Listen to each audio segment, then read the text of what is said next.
todas estas patologías, no me voy a detener en definiciones o en algunas consideraciones de descripción, sino vamos a hacer referencia a lo que es la descripción de la imagen y a las metodologías con las cuales podemos evaluar este tipo de patología.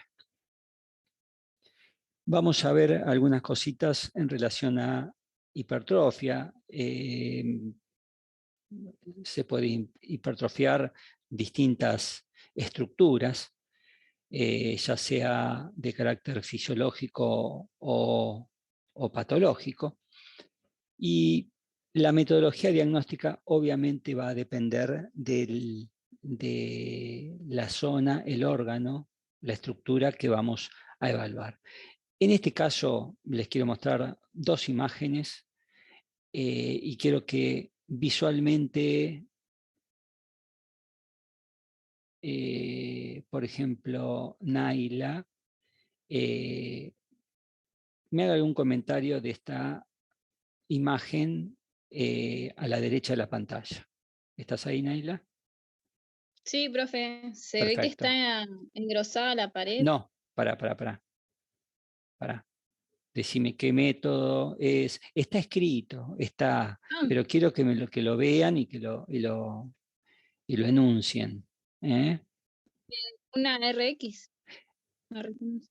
Es una, La, o sea, perdón, para, es una RX, es una resonancia. vamos, vamos con, para decirlo, eh, para que nos ubiquemos a la izquierda de lo que sería de ustedes, a la izquierda, a ver, a la izquierda, quiero que sea esta la imagen que me describas.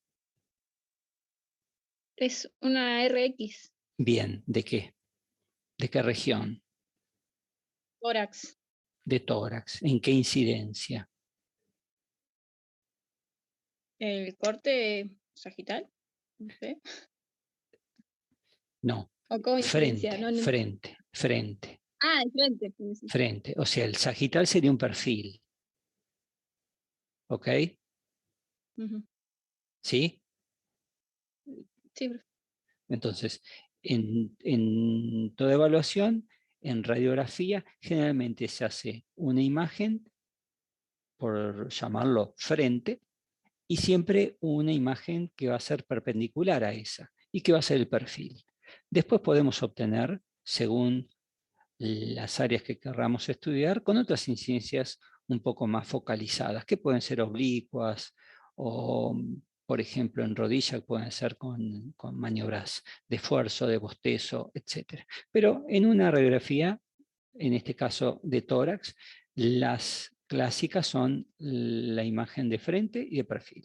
Bien, entonces, ¿qué podemos describir de esta radiografía de frente de tórax? Que se ve que la silueta cardíaca está aumentada. Bien, exactamente. Estamos hablando de hipertrofia cardíaca. eh, Está enunciado también. Está muy bien lo que estás diciendo. Acá esta, que es la silueta cardíaca, está francamente aumentada de tamaño. Está francamente aumentada. Esto es una cardiomegalia. Cuando digo cardiomegalia, eh, estoy hablando de algo global. Estoy diciendo que todo el corazón está agrandado. Pero nosotros sabemos que el corazón en una radiografía de tórax tiene dos bordes derechos y tres bordes izquierdos. Y los paso a enunciar. El borde izquierdo superior es el botón aórtico, el arco medio izquierdo sería el tronco de la arteria pulmonar y del lado izquierdo sería el ventrículo izquierdo. Mientras que en el lado derecho tenemos mayormente el borde inferior derecho, es la aurícula derecha, y esto sería la entrada de la vena cava superior. Entonces, nosotros podemos decir que hay dos arcos y tres arcos, y que este agrandamiento de la silueta cardíaca podemos también decir que está agrandado a expensas del arco inferior derecho cardíaco y del arco inferior izquierdo cardíaco. Y si yo sé topográficamente que hay en el borde derecho cardíaco, puedo inferir de que es un agrandamiento de la aurícula derecha. Mientras que es en el lado izquierdo, puedo inferir que es el ventrículo izquierdo. Pero la pregunta es, en esta resonancia magnética que tiene vista en el plano axial, y que vemos cómo esta estructura tridimensional, que es el corazón, muestra en un borde y muestra en otro borde una estructura. Pero no es solo el ventrículo izquierdo, sino que también por detrás está el ventrículo derecho. Y por detrás de la aurícula derecha, más al medio del corazón, está la aurícula izquierda. ¿Qué quiero decir con esto?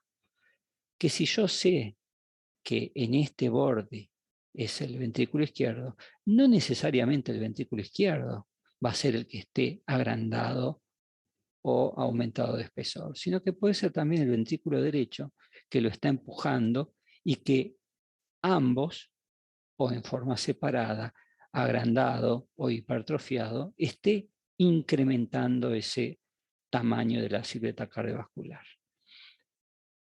El mensaje final de todo esto es que está agrandada la silueta cardiovascular y podemos intuir de que es a expensas de un ventrículo, una aurícula o un ventrículo, según cuál de los arcos esté más agrandado. Pero para eso tengo que conocer cuál es el valor o el tamaño normal de esto, de estos bordes o arcos que tiene el corazón. ¿Es correcto? ¿Lo entendieron? Sí, profe. Bien, perfecto. Pero básicamente, entonces yo a la hora de escribir, es una radiografía de tórax de frente, donde se ve un aumento en el tamaño de la silueta cardiovascular. Esto es una cardiomegalia. Esta no es la mejor placa, es una radiografía que no tiene buen contraste o buena nitidez.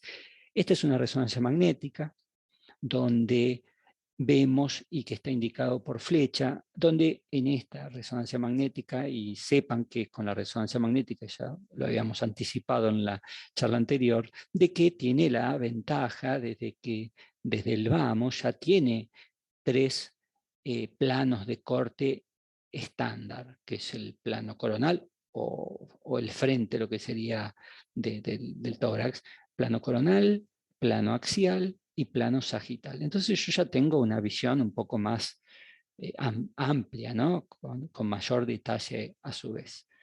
Y también, añadido a esto, es que tenemos distintas secuencias. Estas distintas secuencias hacen, ¿se acuerdan que habíamos dicho la composición intrínseca, los tejidos que me iba a dar la intensidad de señal y que eran esas escalas de grises?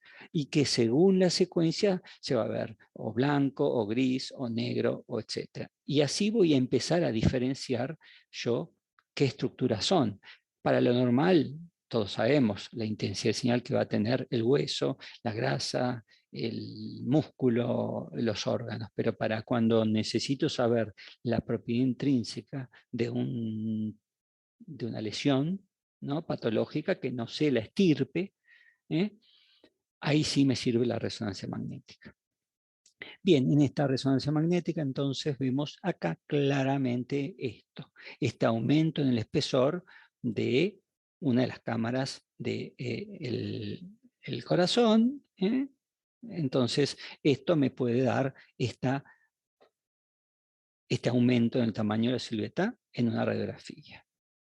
Bien, otras resonancias, básicamente en otra secuencia con contraste endovenoso. Tengan en cuenta que estos, particularmente el corazón que tiene peristalsis, que tiene movimiento, tenemos que hacer básicamente una sincronización en la toma de la foto, ¿no?, de la imagen, y en ese momento de contracción o relajación del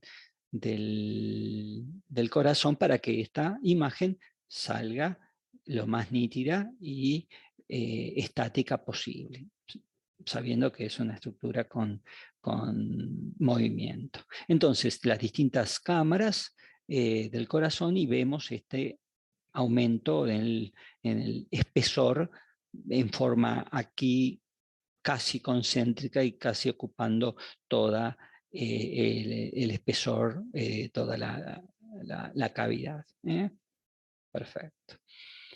Bueno, lo inverso es de esa hipertrofia, de ese incremento en el tamaño, que ese incremento podía ser inicialmente por las distintas células que conforman un tejido y a su vez eso crecer el tejido. Bueno, lo contrario es la atrofia, esa disminución volumétrica y en el tamaño de la estructura que estemos evaluando. Hay obviamente distintas causas que pueden llevar a, a la atrofia y también va a ser variable lo que es la metodología que vamos a evaluar. Estos son ejemplos de imágenes de tomografía computada de ambas piernas. Y tenemos la pierna derecha en relación a la pierna izquierda. Son cortes de tomografía computada en el plano axial. En tomografía computada hablamos de densidad. Eso lo dijimos la clase anterior. Hablamos de densidad. Cuando es algo blanco, se dirá que es hiperdenso. Cuando es algo negro o gris o menos blanco, será hipodenso. Y cuando hablo de una densidad que es similar a algo, yo comparo esto con lo otro, digo que es isodenso esto en relación a esto. O sea, veo una imagen que es isodensa a la grasa adyacente, la que está al lado, ¿no? Para tomarlo como parámetro. Entonces, si es algo isodenso a la grasa, la densidad va a ser grasa. Si digo que esta imagen tiene la misma densidad que el hueso, será hiperdenso, ¿no? Entonces, eso es, terminológicamente hablando, en tomografía computada. Y a su vez, nosotros habíamos mostrado también que a través de la computadora nosotros podemos procesar las imágenes. Estos son los retoques que uno hace a una fotografía, ¿no? Uno saca la fotografía no sé, de una escena familiar y luego le cambio el contraste, le pongo el color blanco y negro, le pongo el color sepia, le pongo los bordes, no sé, de cine, bueno, etc. Entonces, la máquina, la computadora puede hacer estos cambios en relación a una imagen inicial. Entonces, el paciente es explorado, se sacan las fotografías y luego nosotros podemos modificar en forma manual, en forma individual o con parámetros ya establecidos, como en la cámara, ¿no? Ponemos sepia y ya sale el color sepia. Bueno, acá en tomografía computada tenemos distintos contrastes ya previamente establecidos, que van a variar su denominación según el área que estemos estudiando. Y en este caso, si estamos hablando de miembros, ¿no? Podemos decir que hay una ventana para partes blandas, porque yo veo, como es el caso que le estoy mostrando acá, veo, ¿qué veo bien acá? Y veo la grasa, veo los músculos. El hueso lo veo, sí, lo veo muy blanco, pero tan blanco que quizás me hace perder el detalle del resto de las estructuras. Entonces, para extremidades podemos decir que hay dos ventanas básicas, o contrastes, o tonalidades de grises, todo es lo mismo. Ventana para óseo y ventana para partes blandas. Por ejemplo, en pulmón tenemos una ventana para parénquima, donde vemos bien parénquima, ventana para mediastino, donde vemos bien los componentes del mediastino, y ventana ósea o de partes blandas para evaluar lo que es la parrilla costal, la columna vertebral. ¿Se entiende? Sí, profe. Sí, profe. Bien, perfecto, bien. Bueno, y acá entonces ahí Agustín me va a decir, por ejemplo, que está señalado acá, pero quiero que vayamos practicando y entremos en sintonía. Agustín, tomografía axial de miembros inferiores, pierna, esto es tibia y esto es peroné, y mostrame por favor qué es lo que está indicado en la flecha o lo que te parece a vos que es lo patológico. Agustín, ¿estás? Sí.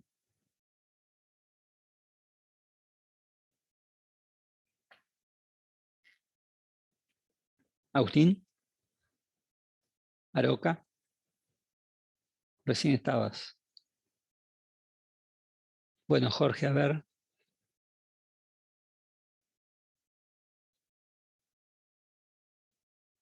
No tiene micrófono, Agustín, está perdonado.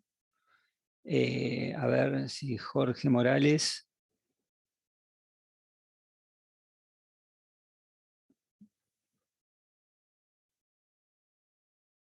Sin, Puede ser que se vea como una discontinuidad del músculo, se ve como, o sea, cambia la densidad también, bien, que bien. haya, capaz por una, ya que estamos hablando de atrofia, debe ser una atrofia muscular.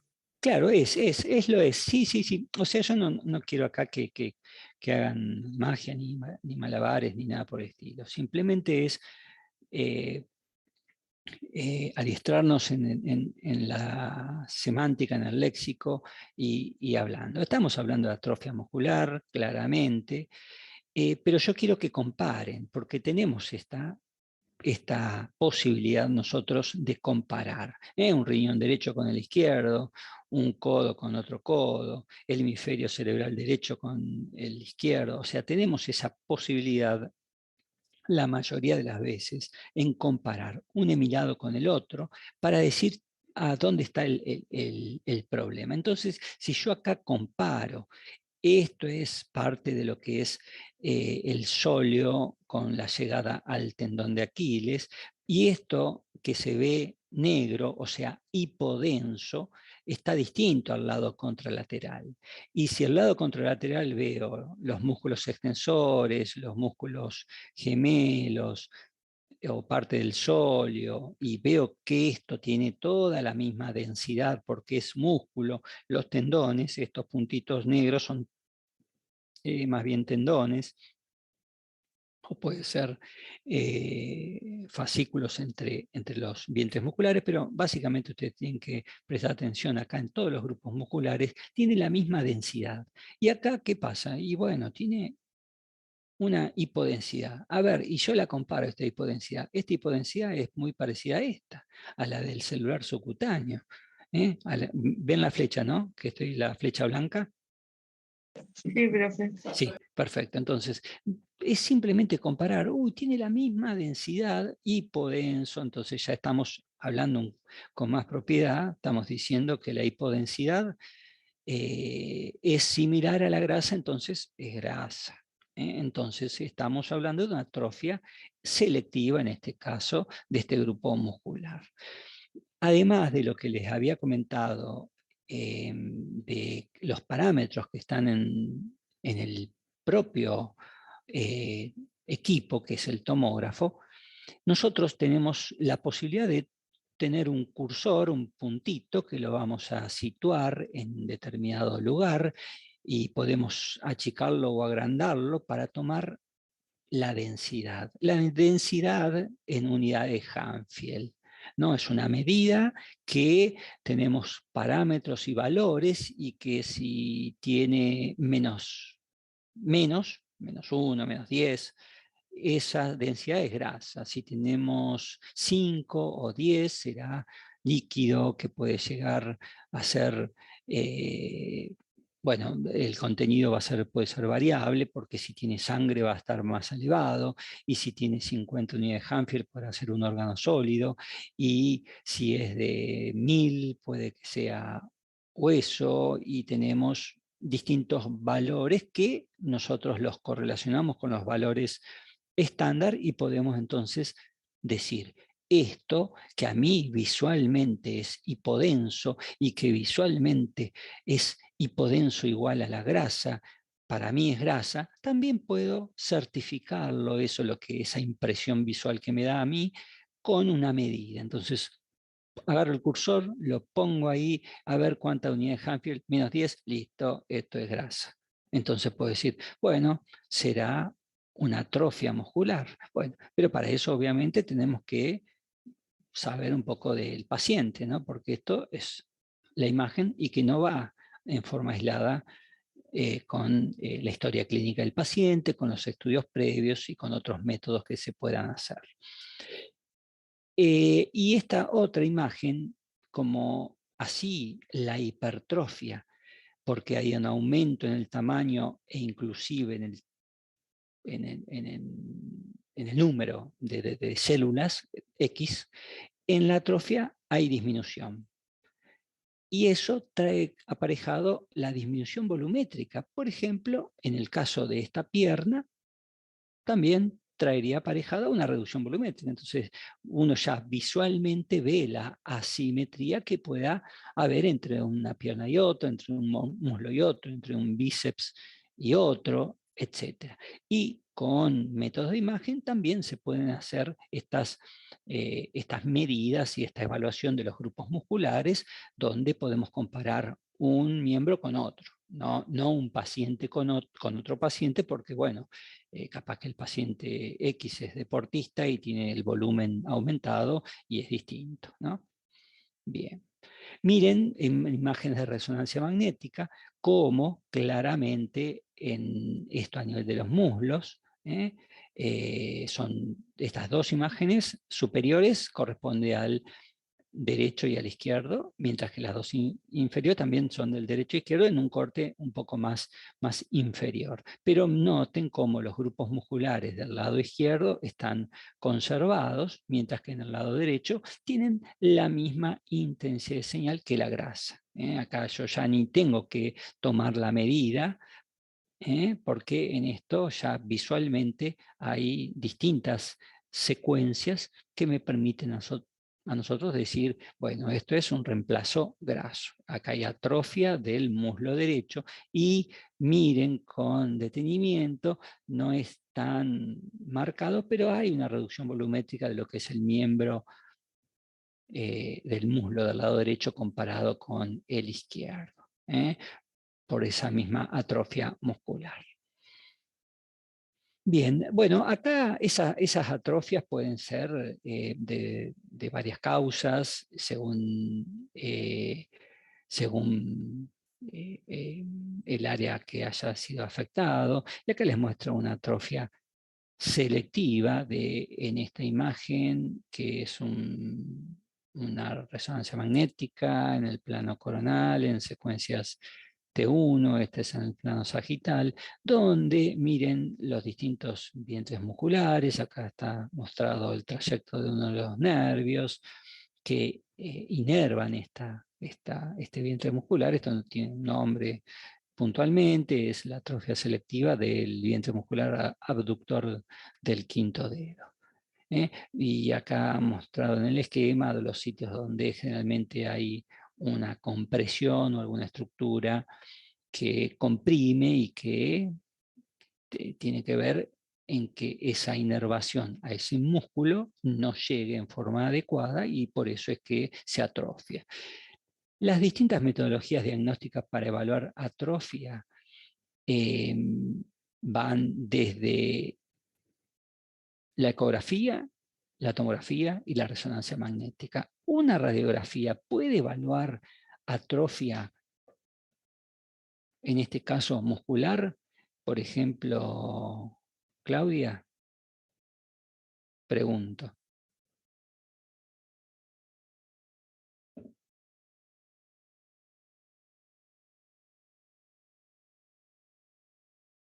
¿Alguien me quiere responder? Yo creo que no, profe, porque en una radiografía tenés mucha superposición de estructuras. y además no vas a poder distinguir bien exactamente si es grasa o si es músculo. Entonces por ahí habría que ir a un método más específico. Bien, perfecto, perfecto. Está muy bien, Claudia. Sí, yo le agregaría a tu comentario que la radiografía ve mucho óseo, sirve para ver óseo. ¿Sirve para partes blandas? Bueno, sirve ahí un poquito, pero me voy a quedar con las ganas.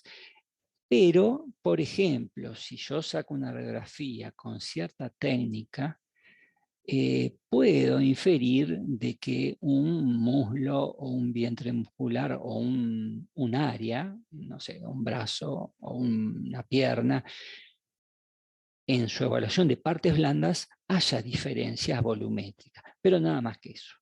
No voy a decir mucho más, ni tampoco decir un diagnóstico. Así que coincido con vos, Claudia. Y lo que hay que hacer es estudiarlo con métodos que permiten evaluar partes blandas. ¿Y cuáles son los métodos que permiten partes blandas? Estoy hablando de partes blandas de todo el cuerpo. Llámese una glándula o un músculo. La ecografía, la tomografía computada y la resonancia magnética, en ese orden de complejidad. Lo más simple, más accesible, menos complejo será la ecografía, y así incrementando en su complejidad desde tomografía a resonancia magnética.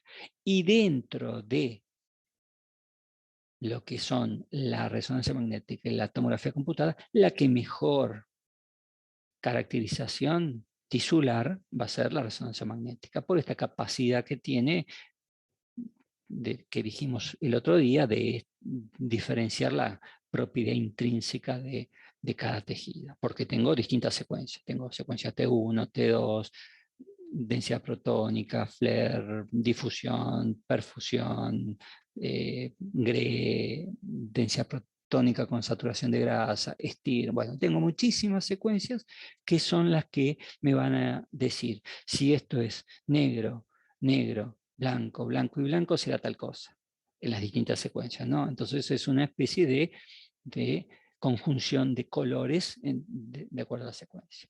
Bueno, se pueden medir los grados de atrofia muscular según la proporción que haya de reemplazo graso en relación al músculo, ¿no? Bueno, será un grado 1 donde hay más músculo que grasa, un grado 2 donde hay mitad y mitad, y un grado 3 donde hay mayor reemplazo graso que el grupo muscular. Esta es una comparativa no, no es comparativa, pensé que era, bueno, igual no lo puedo saber, ¿no? No, no es comparativa, porque el aductor del lado derecho está acá, así que distintos grados de reemplazo graso, donde hay algún componente muscular y acá hay una gran atrofia de este vientre muscular. Entonces sería un grado 2 y un grado 3, o grado casi 2, 3 y un 3. Bien, otro de los músculos que pueden atrofiarse es, en este caso, el supraespinoso, también está el infraespinoso, pero ustedes noten, este es un plano sagital oblicuo de resonancia magnética de la región del hombro. Esto es parte de lo que es el omóplato, y acá están los distintos vientres musculares. Este es el territorio que comprende al músculo supraespinoso, este es el infraespinoso, y donde vemos cómo está ocupado en su mayor parte por grasa, y acá hay escaso remanente muscular. Podemos evaluar, acá es lo que sería el vientre muscular total, y podemos sacar áreas y miren cómo hay una gran reducción o gran reemplazo graso de este vientre muscular. ¿Cuándo se da generalmente eso? Y bueno, esto se da cuando se rompe el manguito rotador, cuando se desgarró el manguito, por ahí se desprende del sitio de inserción y queda en un largo tiempo sin funcionar. Son aquellos pacientes que no pueden elevar el brazo y en forma crónica este vientre muscular que no está teniendo su actividad se va atrofiando. Esto es importante, por supuesto que es importante, porque de esto depende de si un paciente con una rotura del manguito rotador sea quirúrgico o no, según su actividad y su dedicación y sus funciones diarias, ¿no? Si es un paciente joven, obviamente en la actualidad no se llega, no se debería llegar, al menos en pacientes que tengan acceso a la medicina, que se atrofie, ¿no? Porque en caso de no ser así, ya la cirugía no tendría mucha solución, porque con la atrofia del músculo no podría no sé, levantar el brazo más allá de la altura del hombro y quizás su trabajo no puede ser realizado. Así que sí que es importante. Bien. Cualquier duda me van consultando y me van parando, por favor. ¿Les parece? Sí, profe. Bien. Bueno, vamos a otro de los temas que incluye esta unidad, que es la isquemia. Nos pasamos totalmente cambiamos totalmente de tema, donde en este caso hay lesión de las células, y si esta lesión o esta falta de, ya sea irrigación o inervación a esta área, si persiste en el tiempo, va a traer una lesión irreversible, básicamente. Bueno, vamos a mostrar algunas de las imágenes que tienen que ver con la isquemia a nivel cerebral. De esto lo que formaría parte de lo que es un accidente cerebrovascular. El accidente cerebrovascular va a incluir la isquemia y la hemorragia. Dos situaciones totalmente distintas que clínicamente pueden compartir síntomas, y lo que se trata de definir es si esta paresia, parálisis, afasia o clínicamente sea cual sea el síntoma que hizo consultar al paciente, diferenciemos imagenológicamente si acá hay un sangrado de una isquemia, o sea, o se rompió un vaso y la sangre está extravasándose, o realmente no llegó la sangre. Esto es importante, ¿por qué? Para el tratamiento. Para el tratamiento, porque si hay una isquemia, yo lo que tengo que hacer es buscar la causa por la cual no llegó la sangre y darle esa oportunidad de que se repermeabilice o que llegue la sangre. En cambio, cuando hay una hemorragia, tengo que tratar de detener esa hemorragia. Entonces, para esto contamos con dos metodologías que son las importantes, que es tomografía computada y resonancia magnética.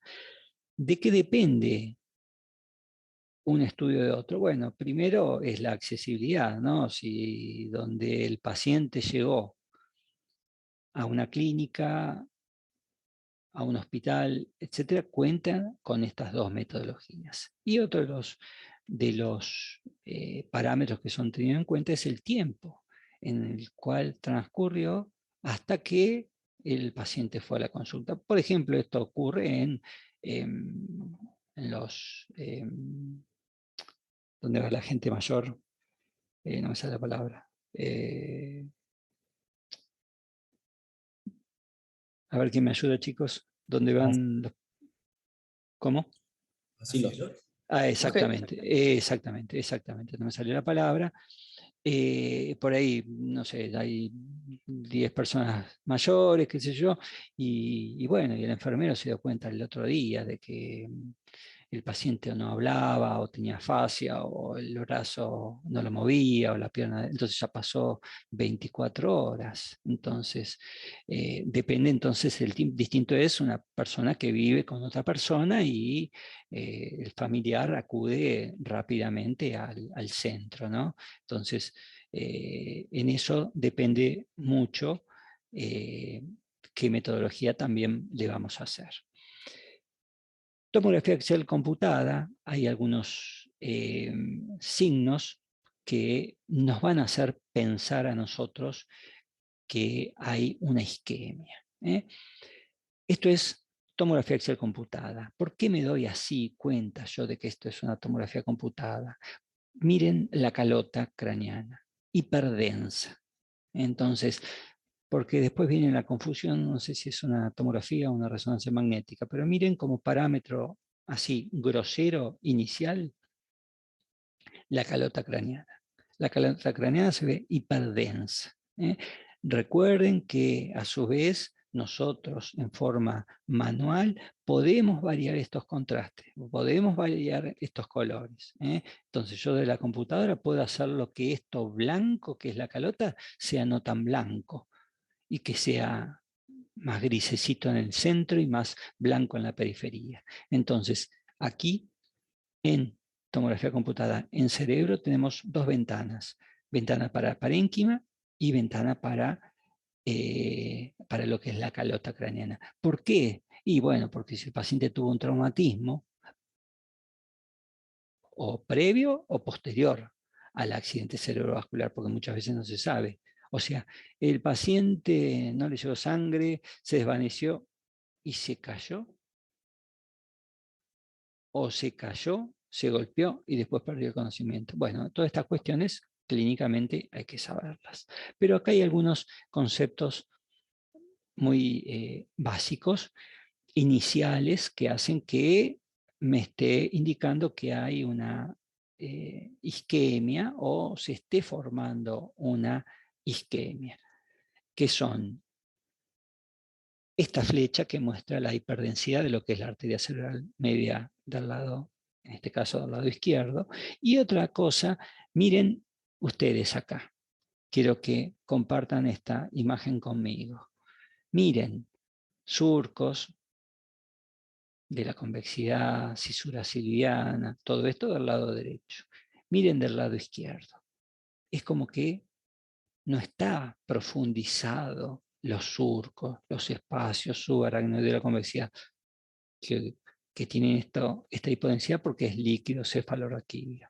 Este corte está mostrando acá los ventrículos laterales, las astas occipitales de los ventrículos laterales. Esta es una calcificación, esta es otra calcificación, porque ya visualmente yo ya me doy cuenta que tiene la misma densidad que el hueso, aunque no necesariamente tenga 1000 unidades de Hanfield, puede tener 700, 800 y va a seguir siendo calcio. ¿Y esto qué es? Esto es algo habitual, es frecuente, que es la calcificación de la glándula pineal y de los plexos coroideos. Pero ahí me estoy yendo de tema y lo que les quiero mostrar es estos dos rasgos iniciales que en una tomografía computada me están hablando de una isquemia cerebral, que es entonces la hiperdensidad de la arteria cerebral media del lado, en este caso del lado izquierdo, y este borramiento de lo que es los espacios de la convexidad y esta falta de definición en las distintas estructuras que hacen del parénquima cerebral. Bueno, estudios también, esto es más trabajado aún, donde en la perfusión se puede mostrar si hay algún vaso que esté disminuido en su extensión, en su volumen y en su calibre, que sea el causante de esta falta de irrigación a determinada zona. Pero lo más elocuente que yo quiero que ustedes se den cuenta es estas dos imágenes, por ejemplo, ¿no? Noten, son dos tomografías computadas y miren que en esta tomografía es un poco todo más gris, no tan blanco como esta otra, o no tan blanca como la otra. Bueno, es porque acá el contraste se acomodó un poco, se fue modificando tonalidades. Pero, ¿qué es lo que puntualmente vemos acá? Por ejemplo, Aldana.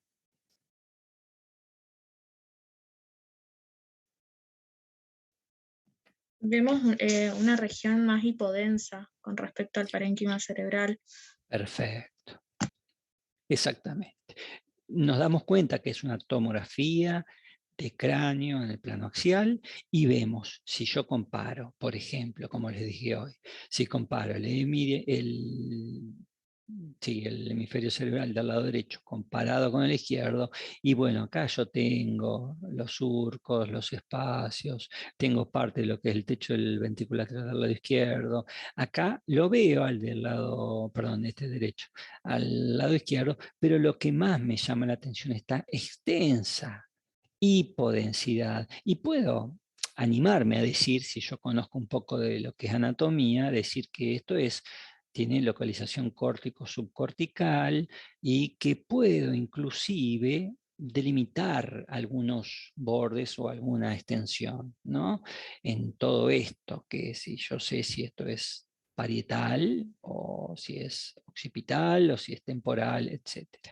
Y en esta otra, esta hipodensidad más marcada aún, trae inclusive algunas alteraciones de espacio.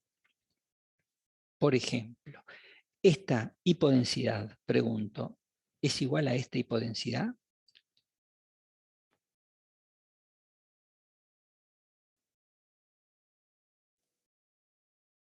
Pareciera que no, que la derecha Pareciera es que no. más hipodensa, digamos. Exactamente, exactamente. Más allá de que yo puedo cambiar el contraste un poco, pero a la hora de comparar, y esta es mucho más hipodensa que esta. Y bueno, esta mayor hipodensidad hace también que tenga que ver con un poco la cronicidad, y a tal punto de que esta zona, que es ya irreversible, que ya no tiene una, por más que se recanalice o reirrigue toda esta zona, esto no va a tener una capacidad de formar nuevas neuronas. Esto ya está eh, isquémico, ya tiene lo que sería una cavidad porencefálica. O sea, esa mayor hipodensidad me va a indicar de que esto ya es crónico y que va a ser el resultado de algo más hipodenso aún, que va a tener la misma hipodensidad que el líquido cefalorraquídeo, que todavía no lo es. Acá hay una hipodensidad, acá hay otra y acá hay otra más hipodensa, que es el líquido cefalorraquídeo.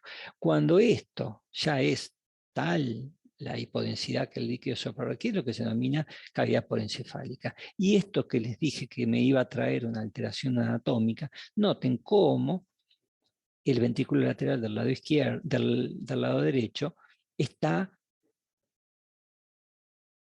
asimétrico comparado con el contralateral. Eso es porque esa secuela, esa lesión isquémica del parénquima, ha perdido volumen, ha traído necrosis celular. Entonces, me está retrayendo en forma indirecta a las estructuras adyacentes y por eso hace que el ventrículo tenga más espacio para ampliarse, ¿no? para contener su líquido. Por eso es que no tiene la barrera de lo que es el parénquima en sí. Entonces, esto es una lesión ya más crónica de una lesión isquémica. Miren distintas isquemias, o sea, lo describo como hipodensidades córtico-subcorticales y bueno, según la zona, ¿no? En la región occipital del lado izquierdo, en esta tomografía computada, esta es del lado derecho a nivel temporal y occipital. Y noten estas líneas, estos márgenes, que una lesión hipodensa, en este caso isquémica, que esté bien delimitada, me está hablando de que es un territorio vascular, que es una arteria, o una o dos, o lo que fuere, ¿no? Pero eso que nosotros podamos delimitar el borde, es porque está afectado un territorio vascular. Y eso es importante porque a la hora de el caso que el intervencionista vascular tenga que revascularizar una arteria, ya sepa dónde ir por ejemplo, poner un trombolítico o sacar un trombo, etc. ¿no? La acción del intervencionista vascular va a ser en base a la imagen. Bueno, y aquí es donde en una reconstrucción por tomografía computada se puede ver cuál es la arteria, cuál está afectada en este caso, para ir básicamente a tratar de solucionar. Por resonancia magnética, quiero que noten claramente la diferencia de esta imagen con las anteriores. A ver, por ejemplo, Jesús. ¿Estás ahí, Jesús? Sí, profe. Bueno, Jesús, más allá del tema que estamos hablando, que ya lo conocemos, ya sabemos el diagnóstico, y quiero que me digas por qué visualmente vos sabés que esto es una resonancia magnética. Más que nada, porque primero que nada no veo la cortical del hueso, Bien, que perfecto, eso es lo que me fijo yo si es una tomografía de una perfecto. resonancia. Bien, Y después, justo en el parénquima cerebral, se ve mucho mejor con una resonancia magnética que con una tomografía axial. bien, perfecto, perfecto. Pero a mí eso es lo importante, que hayas podido diferenciar básicamente la tomografía computada de la resonancia magnética. ¿Y por qué me preocupa tanto? Porque si cualquiera, uno dijese que esto es una tomografía computada, si alguien dijese que esto es una tomografía computada, la imagen que yo veo patológica es blanca, ¿no? Entonces, en una tomografía computada, algo blanco sería sangre. Entonces, tengan en claro que esto es una resonancia magnética. Y en esta resonancia magnética, en esta secuencia, que es secuencia de difusión, y en la difusión ustedes van a ver el líquido cefalorraquídeo negro, todo lo blanco es isquemia, es justo lo contrario de lo que visualmente uno creería que es. ¿Ok? Entonces, vuelvo a insistir, esto es una resonancia magnética, como bien dijo Jesús. Me doy cuenta porque la calota craneana, acá en este caso es negro. Y como dato importante para el diagnóstico de isquemia, hace falta esta secuencia. ¿Cuál? La difusión. ¿Cómo se ve? Blanco. ¿Cómo se dice? Hiperintenso. Entonces, quiero diagnosticar isquemia cerebral, resonancia magnética. ¿En qué secuencia? Difusión. ¿Cómo se ve? Hiperintensa. ¿Ok? Hola. Sí, profe. Sí, profe. Perfecto. Ese es el concepto que quiero que se lleven hoy. Resonancia magnética, secuencia de difusión. Lo hiperintenso, en este caso, es isquemia, para diferenciar de hemorragia. Isquemia. ¿Todo lo que es hiperintenso en difusión va a ser isquemia? No. Pero ahora estamos hablando de isquemia para diferenciarlo de hemorragia. Entonces, esto. Y cuando tiene, como les comenté o les anticipé hoy, este borde bien definido, esto es un territorio de arteria cerebral media del lado izquierdo. Entonces es una isquemia que es temporoparietal izquierda, que es bien delimitada, donde hay un límite neto entre el parénquima normal y el parénquima isquémico. ¿Ok? Isquemia cerebral. Bueno, distintas secuencias, pero esto ya vamos a entrar en algo un poco más complejo, pero simplemente les quiero decir que esto es una secuencia T1, esta es una secuencia FLAIR y esta es la secuencia de difusión de otro paciente, ¿no? Entonces, ¿cuál es la que más me interesa de todas a mí? Esta, la difusión. ¿Cómo se ve? Hiperintenso, una isquemia. ¿Ok? Sí, profe. Sí, profe. Bien, perfecto. Bueno, angioresonancia son reconstrucciones, son cortes que luego se van a reconstruir y donde en este caso vemos arterias que están disminuidas en su tamaño, en su calibre y que son, en este caso, los causantes de esta reducción del flujo al área que me está provocando isquemia. Bien. ¿Alguna pregunta que tengan ahí? No, profe, de mi parte no. ¿No? A mí me llamó la atención, profe, que que viéramos hiperintensa Sí. la arteria en la resonancia, cuando había Eh, isquemia. O era, Era tomografía. perdón, la tomografía. Eso me llamó mucho la atención y nada, bueno, que después investigar la razón. Está bien, perfecto. Bien, bueno. Son datos muy, muy finos, pero existe, está descrito y sirve para el diagnóstico inicial de una isquemia.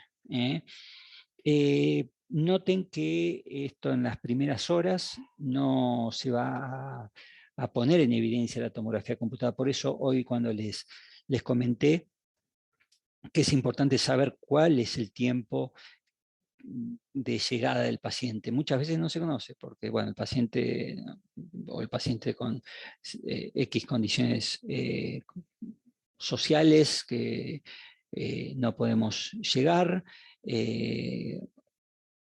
y no se sabe cuándo empezó los síntomas. Entonces, de eso depende mucho si se hace la resonancia o la tomografía computada, además de que si la institución cuenta con ambas metodologías, ¿no? Pero, por ejemplo, ¿no? Si el paciente vino al toque, no sé, a las, no sé, 4 horas, 6 horas, o 15 horas, y se hizo la tomografía, y la isquemia se va a ver, y no se va a ver. No se va a ver. La resonancia sí se la va a ver. Ahora, si el paciente vino a las 36 horas y le hacemos la tomografía, y sí se va a ver la hipodensidad. Pero además, ¿por qué se hace? ¿Por qué? Porque yo tengo que diferenciar si es sangre o isquemia. O sea, en una paciente con X síntoma vino a las 14 horas y le hago la tomografía. Y dice, ¿pero para qué le hace la tomografía si no se va a ver la hipodensidad? Pero si llega a ser sangre, sí la voy a ver. Entonces yo le hago la tomografía, no se ve nada blanco, hiperdenso, no es sangre. Listo, me quedo tranquilo. No es una hemorragia. Seguramente es isquemia. Y bueno, che, que queramos ver a ver realmente dónde está la isquemia. Bueno, hagámosle la resonancia. Y ahí la resonancia, que en la secuencia de difusión te va a mostrar exactamente dónde está la isquemia y a qué territorio vascular está. ¿Quedó claro? Sí, profe. Sí, profe. Perfecto. Bueno, chicos, seguramente quedan algunos temas.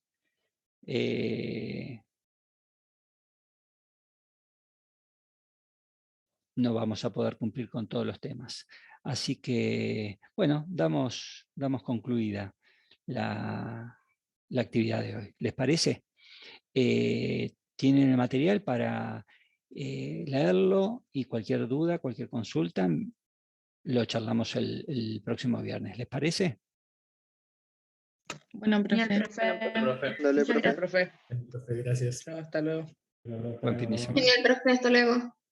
Hasta luego.